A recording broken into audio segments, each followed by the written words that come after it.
नमस्कार दोस्तों, चतुर्वेदी की क्लासेस में आपका स्वागत है।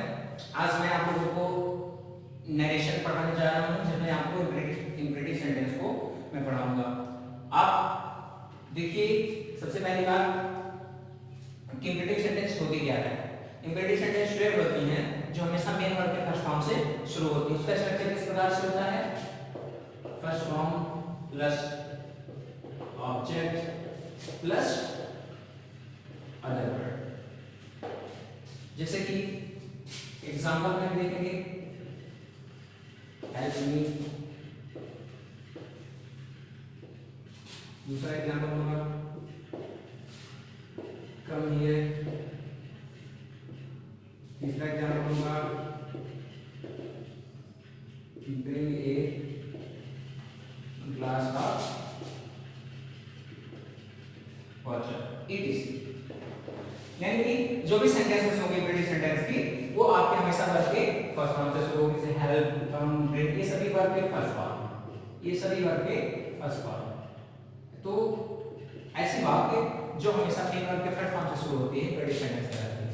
अब जैसा कि आप जानते हैं कि इंपरेटिव सेंटेंस है आपका रिक्वेस्ट, ऑर्डर, प्रे, अर्ज, सजेशन, एडवाइस, इन सभी चीजों का सेंस निकलता है। तो जब डायरेक्ट नरेशन के रिकॉर्डेड स्पीच में कोई इंपरेटिव सेंटेंस होती है, जब डायरेक्ट नरेशन के रिकॉर्डेड स्पीच में कोई इंपरेटिव सेंटेंस होती है, तो उसे इंडायरेक्ट में बदलने के लिए हम किस प्रकार के बदलाव करते हैं, क्या चेंजेस होती हैं सेंटेंस में, कौन से कंजंक्शन का यूज करते हैं, रिपोर्टिंग वर्ब के वर्ब की जगह पे हम कौन सा परिवर्तन करते हैं, फिर आगे के परिवर्तन कैसे होते हैं, आगे के चेंजेस कैसे होते हैं, जो फर्दर चेंजेस होते हैं, हम उसको इसके माध्यम से बताने का प्रयास करेंगे।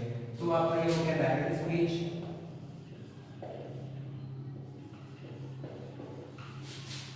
हो गया इनडायरेक्ट स्पीच।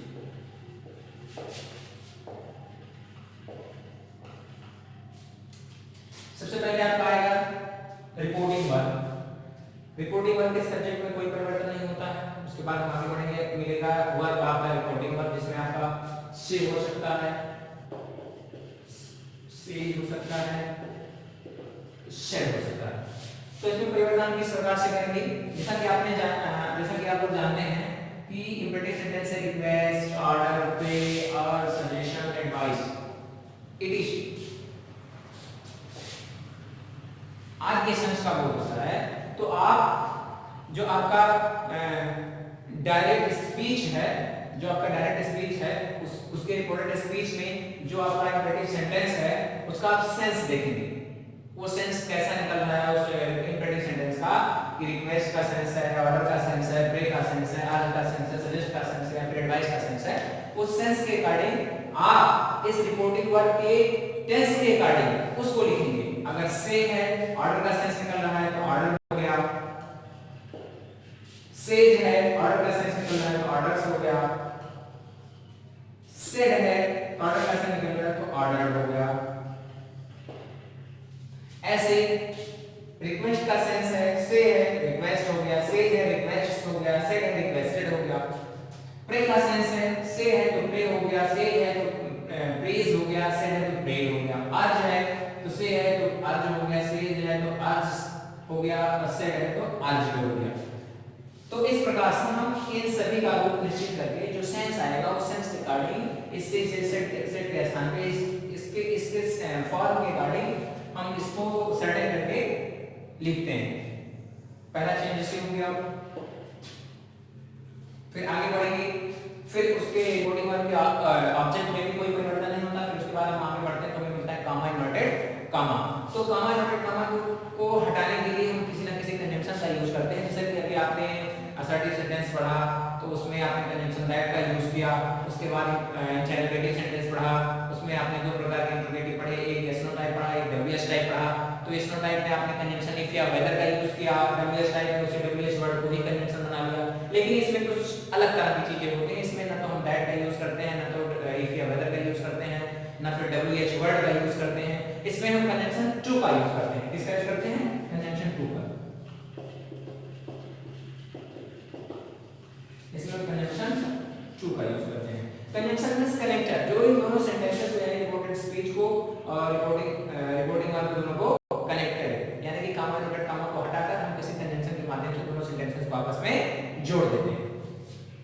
इसके बाद हम क्या करते हैं, ये सेंटेंस में यानी कि रिपोर्टेड स्पीच में जो इम्पेरेटिव सेंटेंस है उस सेंटेंस में कहीं सर,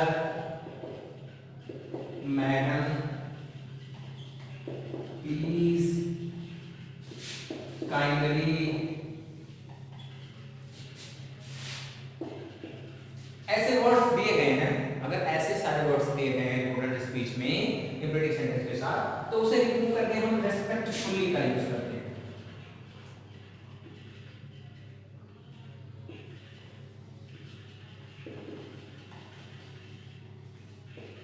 किसका यूज करते हैं, रेस्पेक्टफुली का यूज करते हैं। उसके बाद इन सभी को रिमूव कर देते हैं। रिमूव करने के बाद हम उसकी जगह पे रेस्पेक्टफुली का यूज करते हैं। इसके बाद अगला नियम होता है हमने बताया 1 2 3 चौथा, हम follow the general rules, follow the general rule.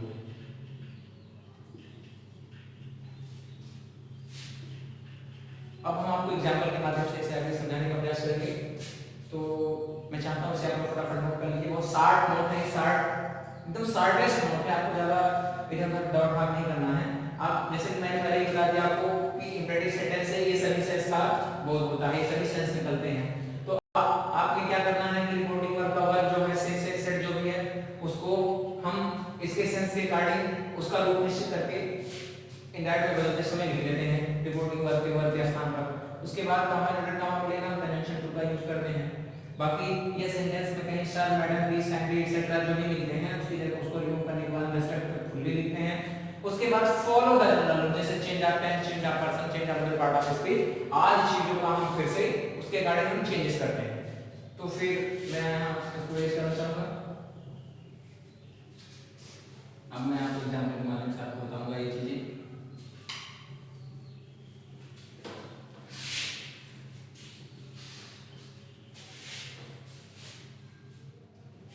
जैसे हमने एग्जांपल लिया,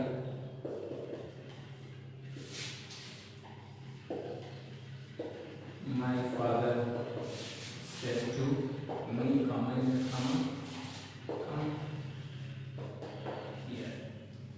अब इसका जब हम डायरेक्ट बनाएंगे, एक्चुअली हम सबसे पहली बात तो ये होती है कि मान लीजिए सेंटेंस दिया गया है, आपको तो बताया गया ही है इस प्रकार का कोई डायरेक्ट स्पीच का सेंटेंस दिया गया है, आपको कुछ बताया गया नहीं है, तो आपसे कहा जाए कि इसको आप इंडायरेक्ट में चेंज कर दीजिए। मान लीजिए एग्जाम में ऐसा आपके आता है, तो फिर आप सबसे पहले ये क्लियर करना होता है कि ये जो सेंटेंस दी गई है वो पांचों सेंटेंस में किस प्रकार के सेंटेंस की है जो रिपोर्टेड स्पीच में यूज हुआ है। क्योंकि पांचों प्रकार के सेंटेंसेस का अलग-अलग रूल होता है, उस रूल के अकॉर्डिंग हम इसको डायरेक्ट से इंडायरेक्ट में चेंज करते हैं। तो सबसे पहली बात, आप अभी इसके पहले असर्टिव सेंटेंस या इंटरोगेटिव सेंटेंस पढ़ाया गया होगा, तो उसमें बताया गया था कि जो सेंटेंस असर्टिव सेंटेंस की बात कर लेते हैं कि जो सेंटेंस हमेशा सब्जेक्ट से शुरू होकर के फुल स्टॉप से समाप्त होती है वो असर्टिव सेंटेंस कहलाती है। अर्थात उसका स्ट्रक्चर सब्जेक्ट, वर्ब, ऑब्जेक्ट और अदर वर्ड होता है। उसके बाद हमने इंट्रोगेटिव सेंटेंस पढ़ा। इंट्रोगेटिव सेंटेंस में दो टाइप के इंट्रोगेटिव पढ़ा, जिसमें एस नो टाइप और डब्ल्यू एस टाइप। तो एस नो टाइप में क्या होता है कि अगर ऑक्सिलरी वर्ब से सेंटेंस शुरू हो रही है तो जान लीजिए कि yes no type interrogative sentence है, लास्ट में क्वेश्चन मार्क ऑलवेज दिया रहेगा।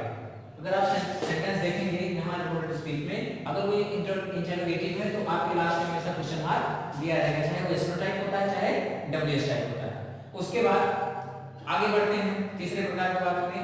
अगर आप देखेंगे रिपोर्टेड स्पीच का जो सेंटेंस है वो हमेशा वर्ब के फर्स्ट फॉर्म से शुरू हुआ है, तो आप जान लीजिए कि आपका इंपेरेटिव सेंटेंस है। आपको थोड़ा सा भी उसमें दिमाग लगाने की जरूरत नहीं है, आप अगर वर्ब के फर्स्ट फॉर्म से शुरू है तो आप उसे इंपेरेटिव मानिए। तो देखिए वर्ब के फर्स्ट फॉर्म से शुरू है तो हम इंपेरेटिव का रूल इसमें फॉलो करेंगे। तो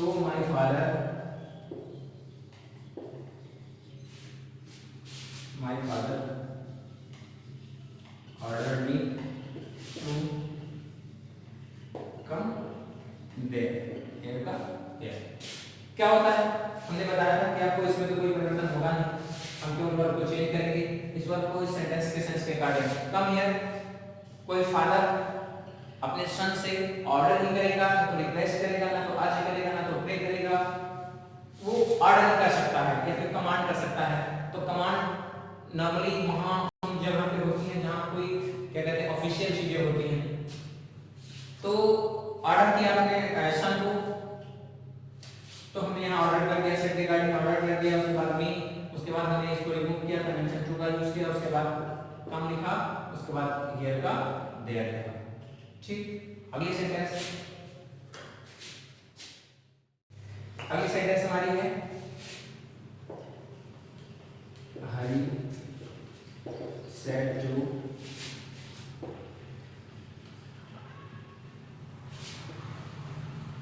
Rahul, please give me your pen।